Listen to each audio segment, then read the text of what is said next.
మనుషులు ఎలాంటివారో తెలుసుకోవాలంటే అందరితో ఉండాలి. అదే నిన్ను నువ్వు తెలుసుకోవాలంటే ఒంటరిగా ఉండాలి. అవకాశం అనేది వర్షం లాంటిది.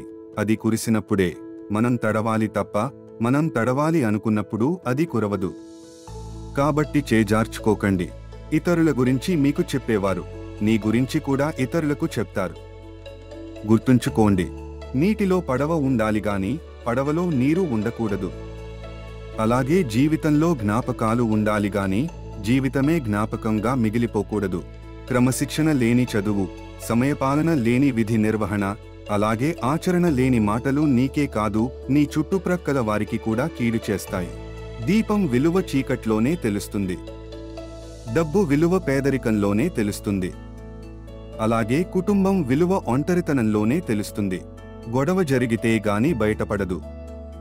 అసలు ఎవరి మనసులో ఏమీ ఉందో అని చూడ్డానికి ఏముంది, అందరూ నవ్వుతూ పలకరించే వాళ్లే. అవసరం ఒకరిది అయితే అవకాశం ఇంకొకరిది. ఆ కోపంలోనే మనిషి యొక్క అసలు వ్యక్తిత్వం బయటపడుతుంది. కోపంలోని అసలైన నిజమైన భావాలు బయటపడతాయి. అందుకే కోపం కొన్నిసార్లు మంచి చేస్తుంది, కొన్నిసార్లు చెడు చేస్తుంది. జీవితంలో ప్రశాంతంగా ఉండాలంటే ఒక మంచి పని చేసేటప్పుడు ఎవరు ఎన్ని చెప్పినా వినకు. నీకు నచ్చింది చేయి, అప్పుడే నువ్వు సంతోషంగా ఉండగలవు. అలాగే ప్రశాంతంగా ఉండగలవు.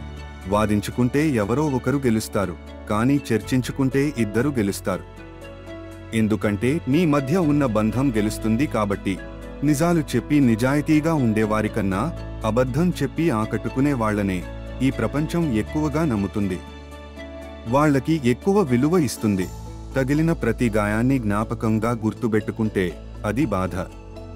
ఆ తగిలిన ప్రతి గాయాన్ని పాఠంగా మార్చుకుంటే అది మార్పు.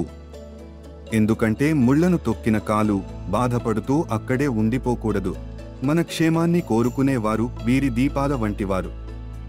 గమ్యాన్ని మనకు దగ్గర చేయలేకపోయినా దానిని చేరుకునే దారి మాత్రం కాంతివంతంగా చేస్తూ ఉంటారు.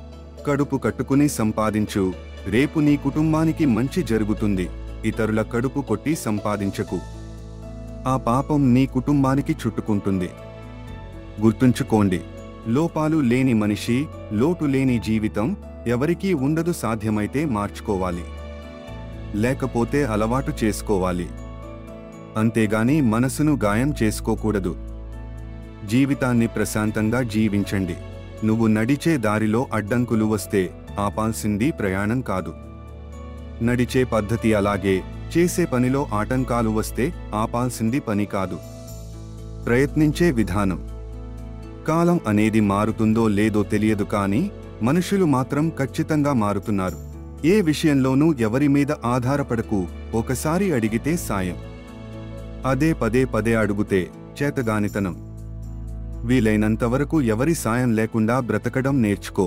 10 మంది మిత్రులతో కూర్చుని ఒకరి గురించి చెడుగా మాట్లాడడం కన్నా ఒంటరిగా కూర్చుని ఒక మంచి పుస్తకం చదవడం ఎంతో మేలు. ఫలితాన్ని ఆశిస్తూ పరిగెత్తవద్దు. పనిచేస్తూ పోతే ఫలితం అదే పరిగెత్తుకుని వస్తుంది. డబ్బు సంపాదించమని చెబుతుంది, లక్ష్యం కష్టమైనా చేరమని చెబుతుంది. నమ్మకం వీటన్నింటికీ నేనున్నానని భరోసా ఇస్తుంది. బ్రతికంటే భయం లేకపోయినా పర్వాలేదు, కానీ బాధ్యత మాత్రం ఉండాలి. బాధ్యత లేకపోతే మాత్రం నీకు, నీ కుటుంబానికి మాత్రమే కాదు, దేశానికి కూడా ప్రమాదం.